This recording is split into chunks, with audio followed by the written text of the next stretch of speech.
Ky emision mbështetet nga Birrapea, Pro Credit Bank, Eurokoha, Jafa Champion, Kolegji AAB dhe COT.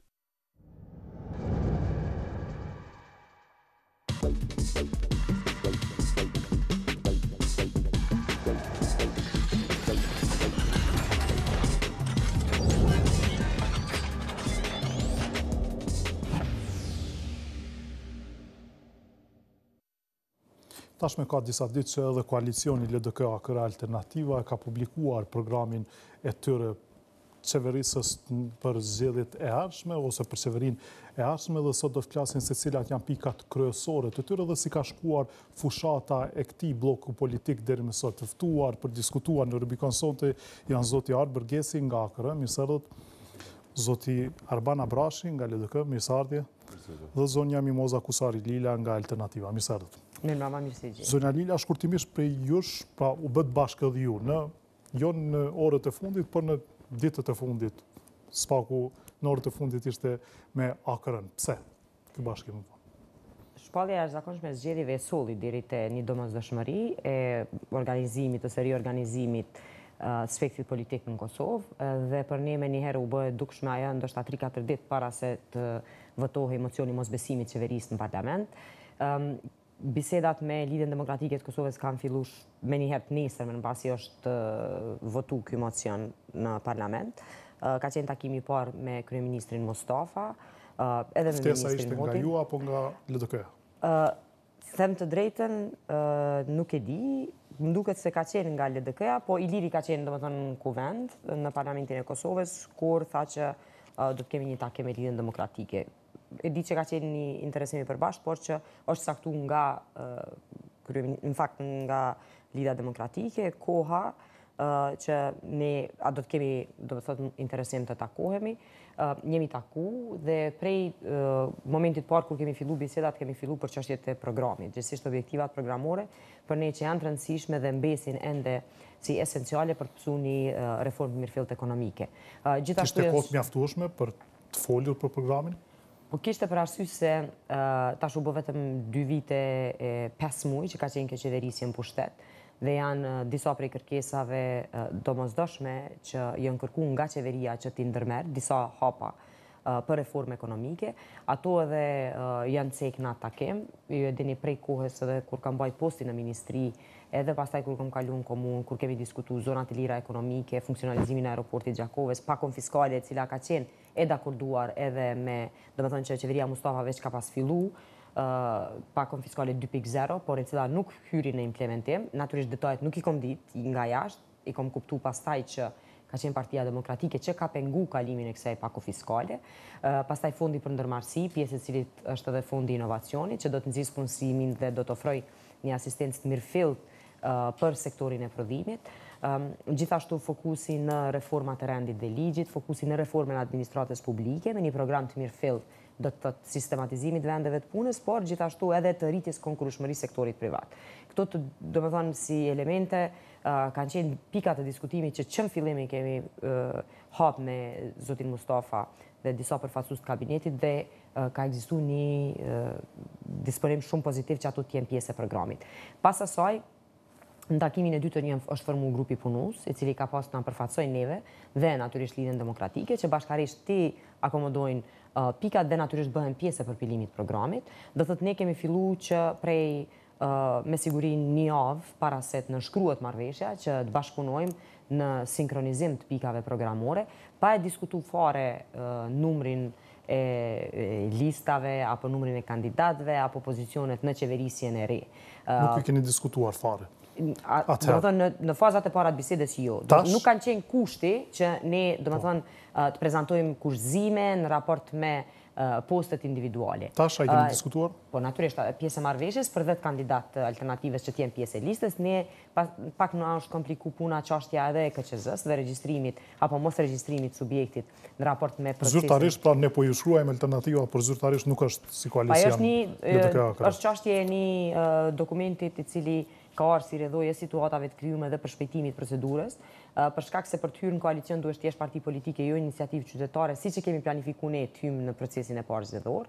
Pastaj, KQZ-ja ka refuzu t'i merë dokumentat në tërsi, do me thonë fare nuk i kanë marë parasysh atë që ka ne kemi dërzu, edhe kanë thonë që pas datës 27 maj, kur certifikohen listat e kandidatëve. Prap i kanë refuzu edhe me 27 maj, kanë thonë jo deri pas zgjedhjeve, për si të qoftë marrëveshja me lidhjen demokratike përfshin edhe këtë pjesë, që do me thonë t'njihet emri, t'njihet logoja, t'jemi pjesë, do të thotë e... Për poste ministrore, keni folur? Jo, absolut jo. Edhe pse ka qenë deklarate vetë kryeministrit Mustafa që ka qenë pozitivisht i befasuar në atë që ne fare nuk kemi shty çështjet posteve, kemi bisedu për pika programore dhe ka qenë përkushtimi dhe angazhimi i tij dhe i anëtarëve tjerë kryesisë LDK-s që pas fitores në zgjedhjet e 11 qershorit do të jemi pjesë e kabinetit qeverisës. Zoti Abrashi, pse koalicion? Pse jo të shkoni vetëm kësaj radhe?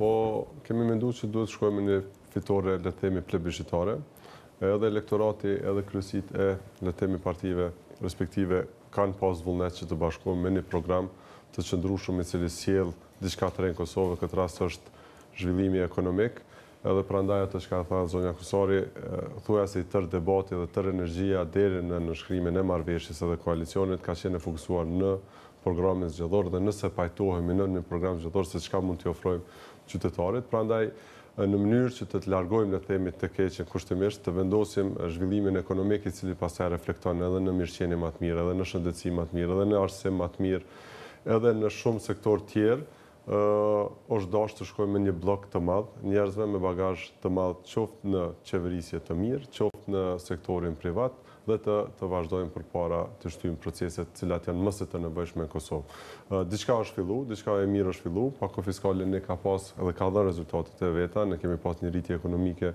dhe themi të mirë krahasim me regionin, pako fiskale 2 që ka gjetë pajtueshmërinë e gjithë aktorëve politik në brenda koalicionit tonë, ka qenë një pikë nxitse e gjithëve që të vazhdohet përpara dhe të hapim perspektivën. Prandaj, që mos më marr shumë politika tjera, janë përputh programet, janë përputh ideet, kemi menduar se duhet të shkojmë përpara si blok dhe të fitojmë bindshëm plebiscitare, formë plebiscitare, kemi vendosur të bëjmë këtë koalicion dhe realisht të shkojmë në të sigurt. Zoti Geci, AKR-ja ka kërkuar poste me zgjata.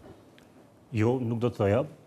Jo. Është pikërisht ajo që po e thojnë edhe bashkëbiseduesit që AKR-ja ka pas prioritet për përputhshmërinë programore.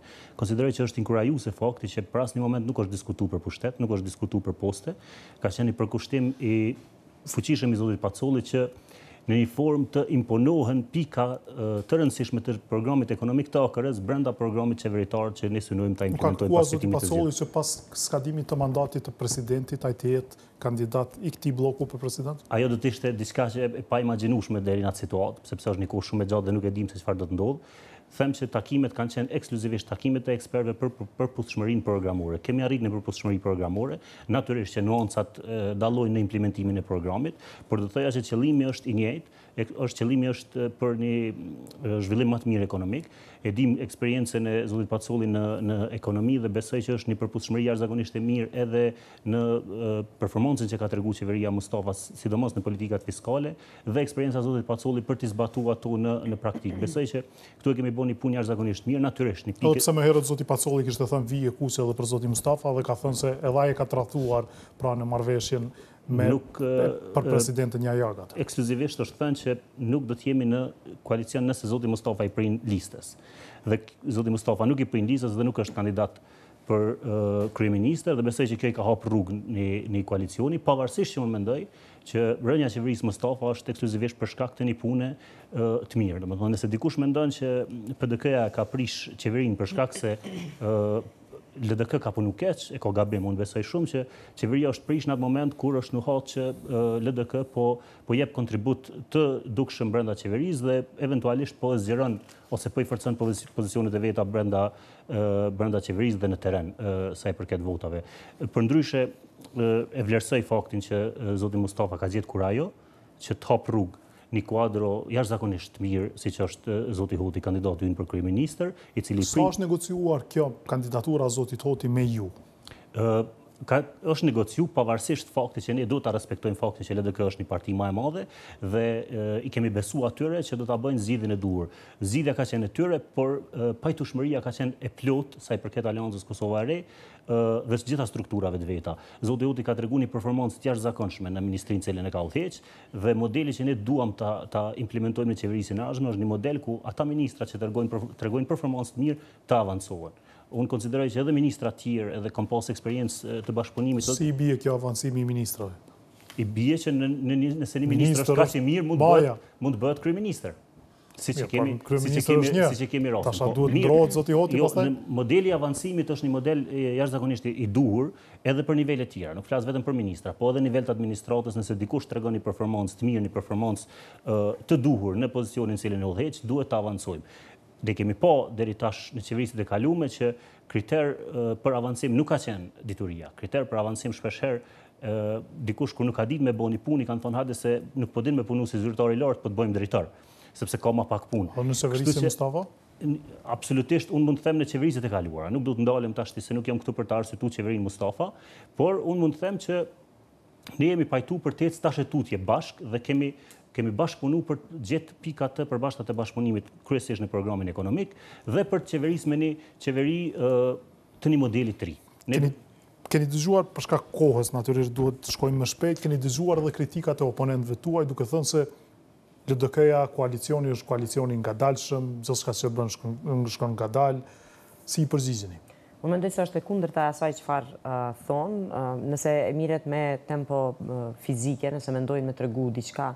Në aspekt mendoj se janë ligat sportive ku munden mu matë tempot ose shpejtësia e vrapimit ose e forcës. Vrapim do t'i kalonit ju. Po me siguri, edhe aty, po s'është problem. Do me thonë në atë rast që edhe bukfalisht ai vrapim përcjellet në energji edhe në kuadër të koalicionit. Megjithatë mendoj se është e kundërta e asaj çka deklarojnë. Nëse shiqohet periudha kohore e qeverisjes Mustafa, përkundrejt faktit që flasim për një periudhë shkurt kohore, është ndikimi i reformave i cili është bërë. Tjetra është që janë disa vendime me të vërtetë mjaft të mëdha dhe të guximshme, të cilat kanë pasur ndikim në buxhet. Mos harrojmë implementimin e ligjit veteranëve. Sa është diskutuar për listat e veteranëve, kompetencat i tërkuj që kanë arrit prapë të akomodohen në kuadër të buxhetit aktual dhe prapë kemi një buxhet i cili ka kaluar 2 miliardë euro. Te i kalimi, domethënë i një kritikat kanë qenë rritja e buxhetit 3-5 miliard. Rritja e buxhetit parashihet 3 miliard deri në fund të mandatit të parë. Domethënë flasim për një periudhë 4 vjeçare. Nëse e shiqojmë, zoti Hoti ka thënë për 2 vjet 3, për 4 vjet deri në 5 miliard. Jo. Bruto produkti vendor, deklaratat janë publike. Pjesë e programit, në fakt çka ne kemi në pjesë programit, parashihet rritje e bruto produktit vendor dhe natyrisht që deri në pjesën e dytë mandatit parë që deri në 3 miliard. Megjithatë, po thoni 50% do të rritet, se e kishim edhe me zotin Abrashi, e kemi pasur në emisionin interaktiv e bashkishim para një javë dhe e ka shpjeguar këtë edhe 5 miliard. Po dhe 5 miliard që arrihet nëse shiqohet në një mënyrë se sa ende ekonomi informale prezente në treg, sa janë incentivat për bizneset private, se sa janë incentivat që me të vërtet prej jo formalitetit kalohet në formalitet, sa është ndihma e drejt për drejt për bizneset produse përmes pakos fiskale dhe përmes incentivave të drejt për drejta financiare, promovimi i produkteve, ngritja e standardit të prodhimit në Kosovë. Për gjitha këto kërkojnë investime, pra injekcione investive, para që të hynë, që të rritet, ku do të merren? Jo.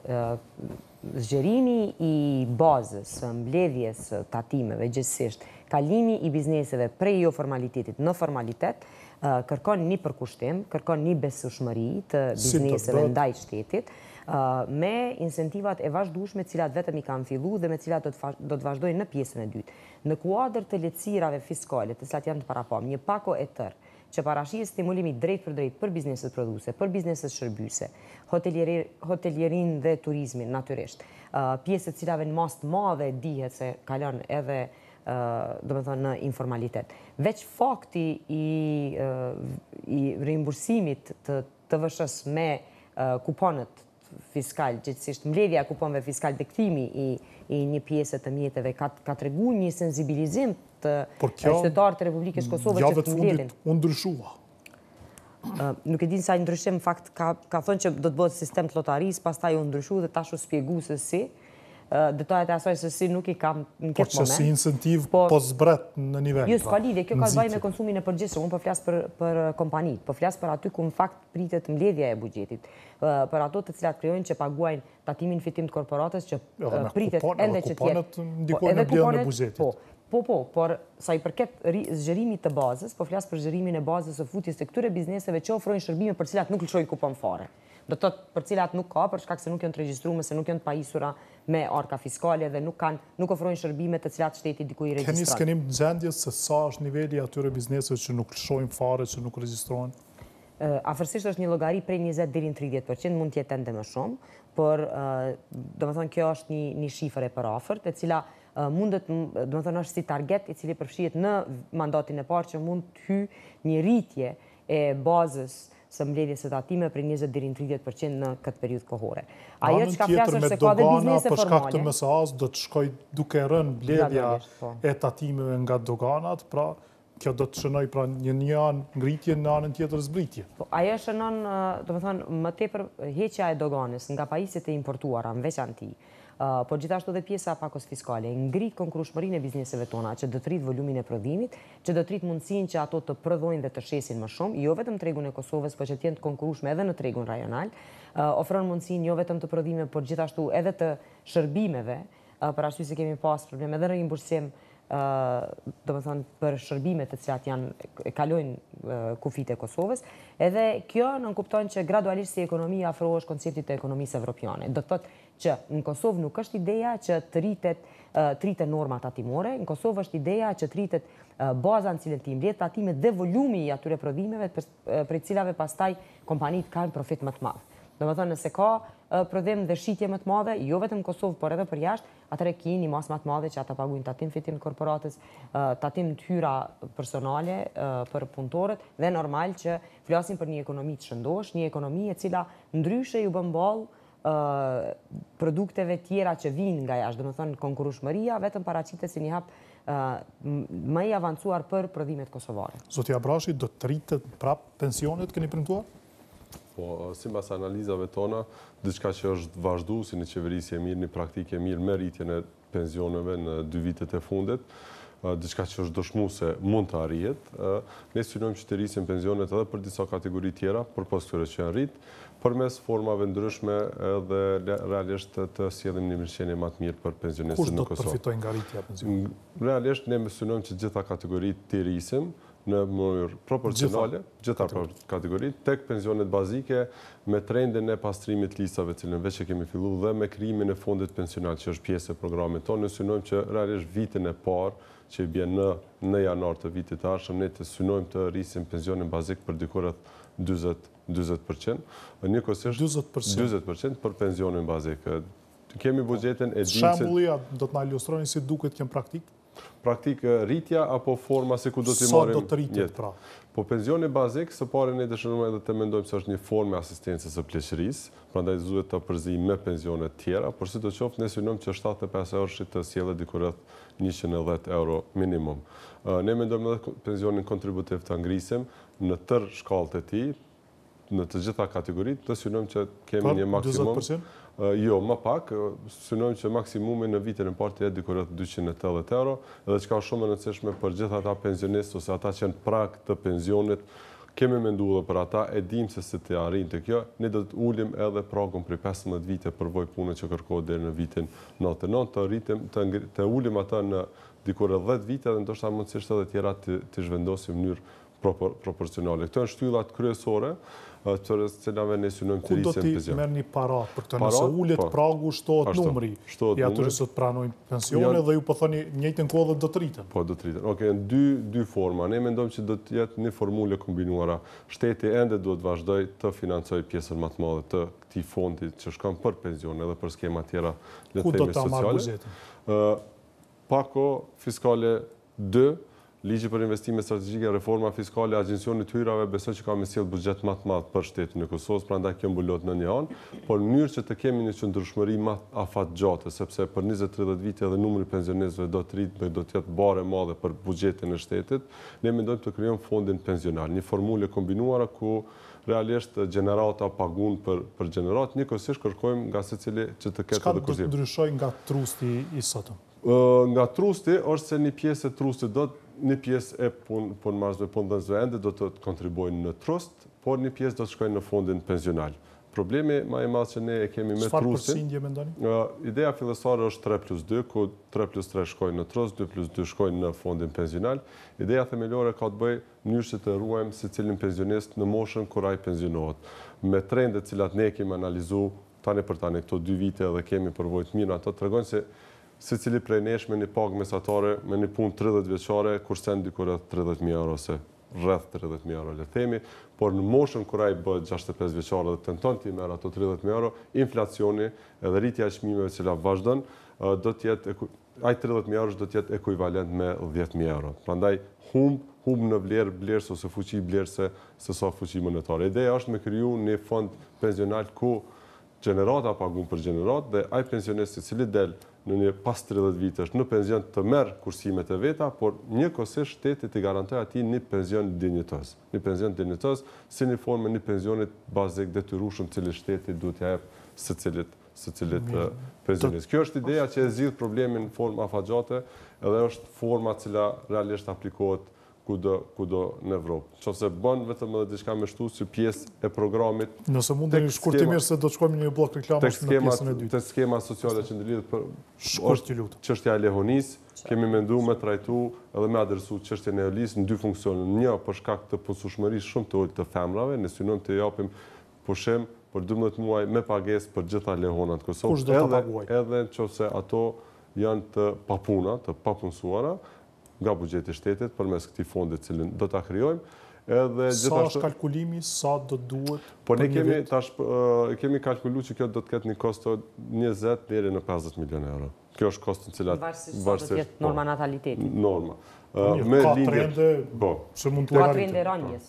Për momentin ka trende të rënjes, ka numër të zvogluar të fëmijëve në shkolla, domethënë kemi një efekt revers në gjitha aspektet. Po e them kuptimin se mund të llogaritet. Pra edhe mund të llogaritet me trend rritjes, për shkak se nëse fillon stimulimi, Arban, nëse fillon stimulimi i tillë, atëherë edhe incentivat për lindje, gjithsesi heqja e frikës se secilës grua e cila është në punë, se mund ta humbë punën nëse shkon në pushim të lehonisë, siç ndodh shumë shpesh në Kosovë, ose ende më keq që vajzat fare 12 muaj do ta paguaj shteti. 12 muaj po. Të punësuarat një formulë e kombinuar mes punëdhënësve dhe sa do të paguaj punëdhënësi? Ne synojmë këtë të arrijmë përmes një le të themi dialogu social në 3 muajt e parë, por barën kryesore do ta bëjë shteti. Shteti është shumë interesuar këtë rast që barën 75% do ta paguajë shteti i bie, nëse për 12 muaj vetëm 3 muaj punëdhënësi. Bara kryesore është që le të themi barën më të madhe financiare ta bëjë shteti në mënyrë që bizneset dhe sektori privat të lirohet nga ky telashja e pagesës së lehonisë dhe ngarkesës së madhe financiare. Na duhet shkojmë në një blok reklamash do kthehemi në pjesën e dytë.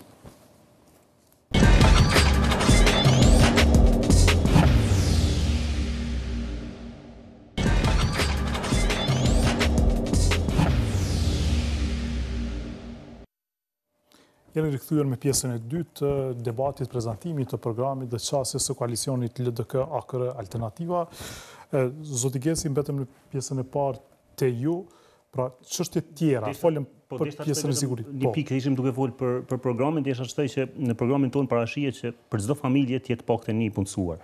Kjo ndoshta është një formë për zbut sa do pak varfrinë ekstreme që ekziston në Kosovë të 1% të caktuar e popullsisë dhe normalisht to do ta realizojmë nëpërmes Ministrisë së Punës, Mirëqenies Sociale dhe përmes zyrave të punësimit, gjë për cilën ministri do të mund ta shpjegonte edhe më mirë. Ka kalkulime se sa familje nuk e kanë asnjë të punësuar sot? Ndoshta ministri ka shifrën. Vetëm këtë. Po në shifrat e fundit që janë në zyret tona të punësime, të regojnë për dikur rreth 70.000 punë kërkues aktiv që kërkojnë vendet pune. Një pjesë e tyre kërkojnë ose regjistrohen si punë kërkues aktiv vetëm që të marrin disa nga beneficionet sepse janë të lidhura me to, por nëse jemi fokusohemi vetëm tek ata që përfitojnë asistencë sociale, atëherë flasim për rreth 15.000 persona që janë të aftë për fund, marrin asistencë sociale dhe përmes programeve tona ne tentojmë të nxjerrim nga asistenca sociale posaçërisht përmes subvencionimit të pagave dhe granteve për vetpunësim. Një pjesë e tyre tjetër më e vogël edhe përmes ndërmarrjeve sociale. Këto janë 3 pikat kryesore përmes të cilave. Ajo që është shumë e rëndësishme, ne do ta shndrojmë Kosovën në një vend mundësive. Kemi pa për gjithë këto vite që Kosova ka qenë një vend ku një iri e ka post pamundur të hynë punë, pavarësisht shkatësive të veta, vlerave që përfaqëson profesionalizmit për shkak të funksionimit se si ka funksionu konkurset dhe lidhjet për gjithë një vend pune. Domethënë Kosovës edhe trive në Kosovë është mohu e drejta themelore. Si do ta përmirësoni? E drejta themelore e konkurrencës së barabartë, e konkurrencës së vlerave, ku një iri përmes aftësive dhe shkatësive të veta do të jetë ngar i barabartë me 3 tjerë për gjithë një vend pune. E kemi pa edhe vetëm ju mund të flisni vetëm për sektorin publik, se për sektorin privat ku është punësimi më i madh. Saktësisht po flas për sektorin publik, për cilin kemi pa jashtëzakonisht shumë intervenime, sidomos me aferat e fundit që i kemi pa përmes përgjimeve, që është intervenu për secilin vend pune në sektorin publik. A vjen kjo pak ndesh me atë premtimin që ka dhënë në këtë studio para 3 javësh zoti Pacolli se në fakt në administratën publike do të përgjysmohet numri i njerëzve që punojnë? Shiko, zoti Pacolli është një prej punëdhënësve më të mëdhej, ose për mos me thonë punëdhënësi më i madh i shqiptar, jo vetëm Kosovë, por edhe më gjerë. Dhe të flasësh për zotin Pacolli si njëri që të largoj njerëz nga puna, është diçka për cilën nuk e beson askush. Po flet zoti Pacolli vetë. Shiko, rreth 40.000 vetë ka thënë duhet dalin nga puna. Kjo që thatë ju është spjegimi shumë bukfali asaj që zoti Pacolli ka thënë. Ka qenë reformimi i administratës publike. Ne e dimë si janë bërë punësimet në Kosovë dhe administrata publike sot është jashtëzakonisht jo funksionale, jo efikase. Ne do ta reformojmë administratën publike dhe nëse dikush ka zënë një vend pune për cilin nuk është përgjegjës. Normalisht që ai vend pune do të zaventësohet me një njeri të përgjegjshëm, një njeri i cili është profesionist dhe mund ta zotërojë punën cilën e ka. Dhe në këtë formë ne do të merremi me riedukimin e administratës publike, duke i rieduku dhe riaftësu persona të caktuar, të cilët nesër mas nesër mund të gjejnë një vend tjetër punës, por jo me domosdoshmëri. Si do të bëhet kjo në praktik? Kjo do të bukur, po si do të bëhet? Nëse mund të shtoj këtu, konkretisht reforma e administratës publike parashën një reformë e cila bazohet në sistemin e vlerësimit mirëfillt dhe sistematizimit vendeve të punës, do të thotë përputhshmëria e përgatitjes profesionale të secilit punëtor me pozitën që mban. Kjo është pjesa e parë. Pjesa e dytë është natyrisht që zvoglimi gradual i administratës që duhet të bëhet nuk bëhet përmes largimit të personave nga puna, po bëhet përmes mosplotësimit të vendeve të atyre që shkojnë pension. Do të thotë pensionohen, domethënë disa varësisht në baza vjetore tash shifrat e sakta nuk i kam sa i përket moshës përgjithshme të administratës, por nuk plotësohen të gjitha për arsye se siç e përmenda bëhet një riformatim i pozicioneve në administratën publike. Nuk ka të bëjë me rritjen e punësimeve të rinjeve në sektorin publik. Kemi të bëjmë me rritjen e incentivave të rinjeve që të punësohen në sektorin privat. Sot problemi është incentiva e parë, e cila është prezantuar disa herë nga kryeministri i nominuar i koalicionit zoti Abdullah Hoti, është pagesa e punës praktike një vjeçare pas përfundimit të studimeve. Kjo bëhet përmes fondit të punësimit. Si bëhet? Nëse unë kam një kompani, dua ta marr dikën punë praktike, çka duhet të paraqes, si bëhet? Në fakt, nëse kompanitë të cilat bëhen pjesë e programit gjithsesi, spari janë qendrat e aftësimit në karrierë, qendrat të cilat bëjnë ndërlidhjen midis punëkërkuesve dhe punëofruesve. Pastaj ata të rinj të cilat i kanë kualifikimet e paraafërta me atë çfarë ti në kompaninë tonë kërkon, ofrohen dhe në kuadër të asaj periudhe një vjeçare. Ti do t'i trajtosh ata punëtorë tamam sikur të ishin punëtorë tu që e bën vlerësimin, që shiqon performancën, që kryen aftësimin për brenda asaj periudhe, përderisa qeveria merr përsipër pagesën e kohës që ata kalojnë aty, domethënë në një rrogë të përcaktuar paraprakisht. Një model i tillë është aplikuar vetëm nga Ministria e Punës dhe Mirëqenies, por ka qenë me 50-50%. Niveli ende nuk është para pa, po shkon natyrisht varësisht prej përgatitjes profesionale. Kjo nënkupton që të kaloj atë gapin gjithësisht sprastirën cilën e kemi sot në sistemin e edukimit dhe në punën praktike.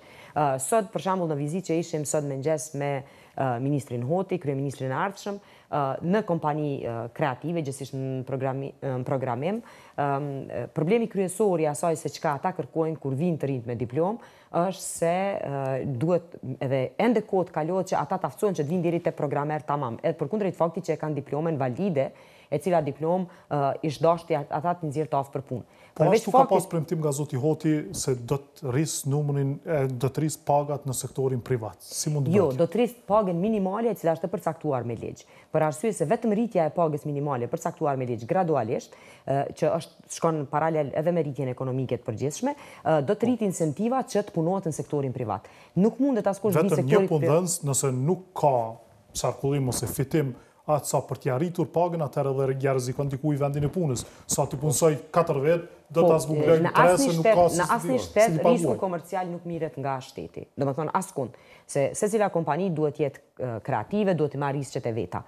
Ideja e shtetit është të siguroj hyrjen edhe të punëtorëve në tregun e punës, edhe të lehtësoj veprimtarinë.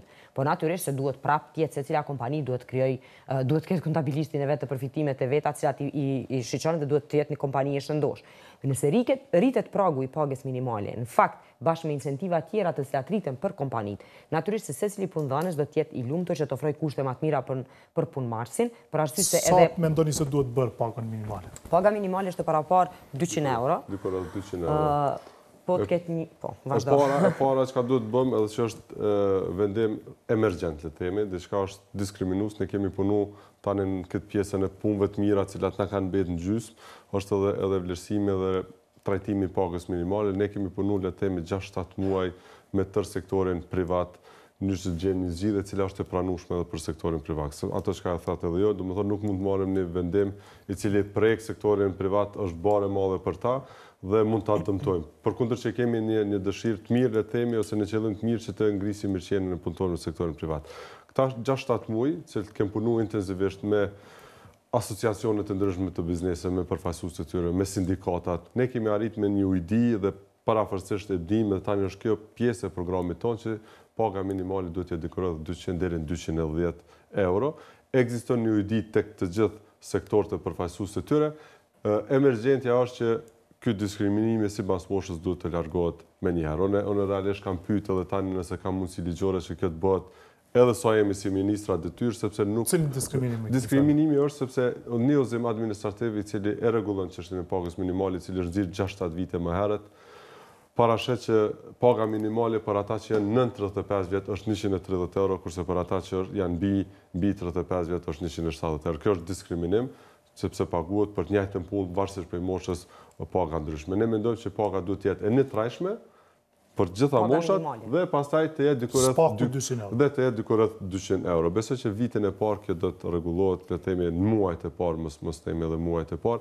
Ekziston një ujdi edhe mes partnerëve social, edhe rritja ekonomike që ka ndodhur vitet e fundit, tregojnë që sektori privat mund ta kalkuloj këtë pagë minimale për shërbimet të cilat i ofron, sepse po shohim që ka diskriminim për punë të njëjta, njerëz paguhen shumë më pak, shpeshherë pse qëndrojnë në të njëjtin ndërtesë edhe kanë kushtet punës të ngjashme. Po flas posaçërisht për ato kompani të cilat kanë kontrata me sektorin publik, qoftë kompanitë e sigurimit ose mirëmbajtjes ose ndonjë ofrime të shërbime të tillë për qeveri. Prandaj është e papranueshme që dikush paguhet 130 euro për kushtet të njëjta të punës ose punë ngjashme.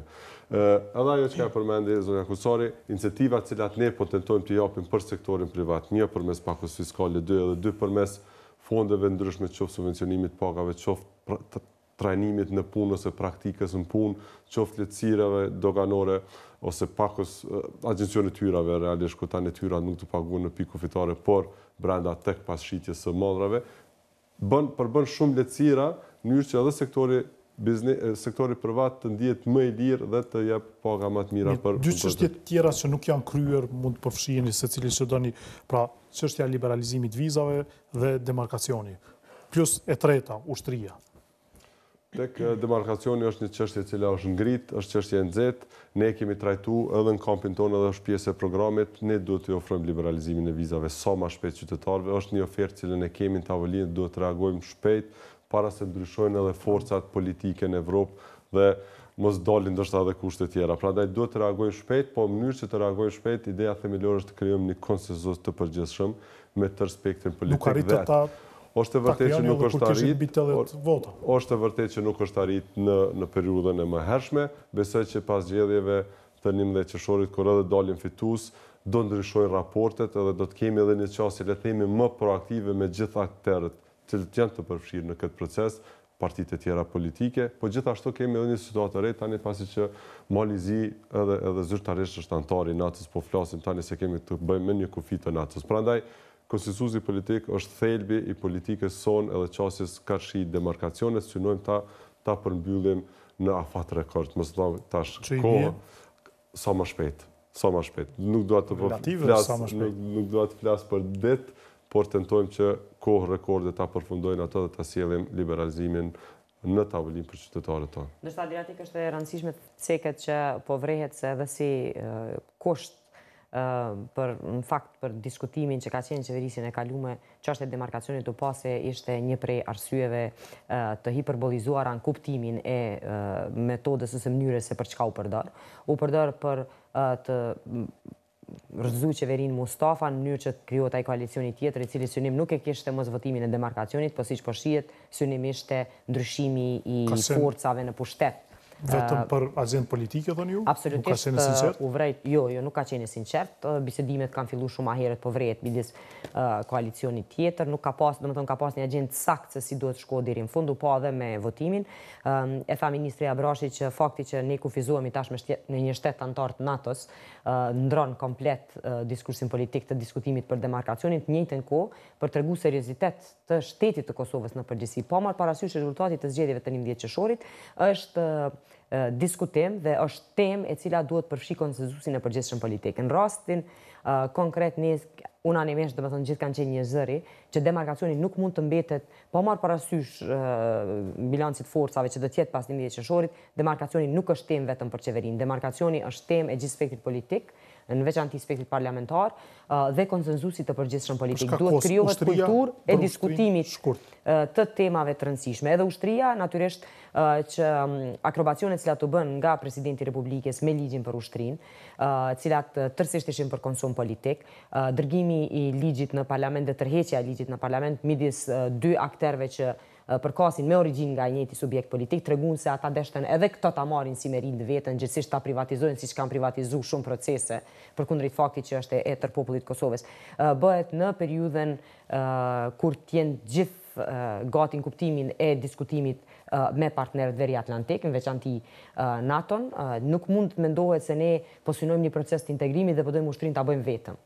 Domethënë dihet se sot ende janë prezente në Kosovë forcat e KFOR-it dhe gjithashtu dihen mesazhet shumë qarta të partnerëve ndërkombëtar, qoftë Shteteve të Bashkuara të Amerikës, Bashkimit Evropian në këtë proces. Kosova do ta ketë ushtrinë e vet, Kosova do të ketë ushtrinë në përputhshmëri me standardin, të cilin i përket një shteti që synon tjetë shtet antar i NATO, se në formën se si është prezentu, edhe sot në strukturën aktuale cilën është Forca Sigurisë Kosovës, duhet bëhet edhe një reformë për brenda Forcës Sigurisë Kosovës, në përsaktimin e gjitha normave të numrit, kategorizimit e kështu me radhë, prandaj është një proces i cili më së pakti kërkon politizim ose përveçsim politik, por një proces i cili paraqet një themel të shtetit dhe të stabilitetit për Kosovën dhe rajonin. Për çështje kohë, zoti Keci, sa do të çështje tjetër, sa do të fitoni, sa pritni se do të fitoni së koalicioni? Do të fitojmë zgjedhjet dhe kjo është jashtëzakonisht e rëndësishme. Ka pas një diskutim jashtëzakonisht të madh brenda listave për të qenë njerëz sa më kualitativ. Kemi ofruar sepse në fundit garojmë për parlamentin e Kosovës dhe besoj që parlamenti i kaluar ka qenë një parlament jo cilësor.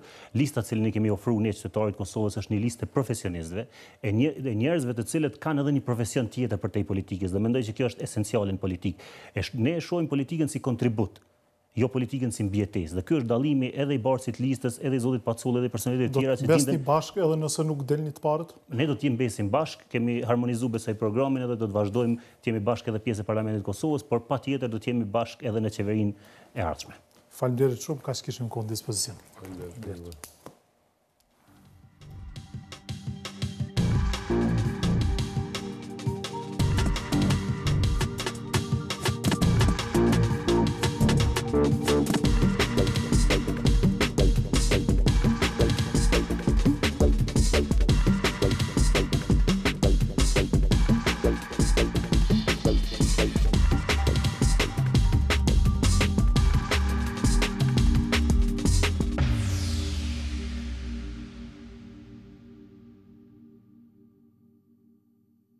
Ky emision mbështetet nga Birrapea, Pro Credit Bank, Eurokoha, Jafa Champion, Kolegji AAB dhe COT.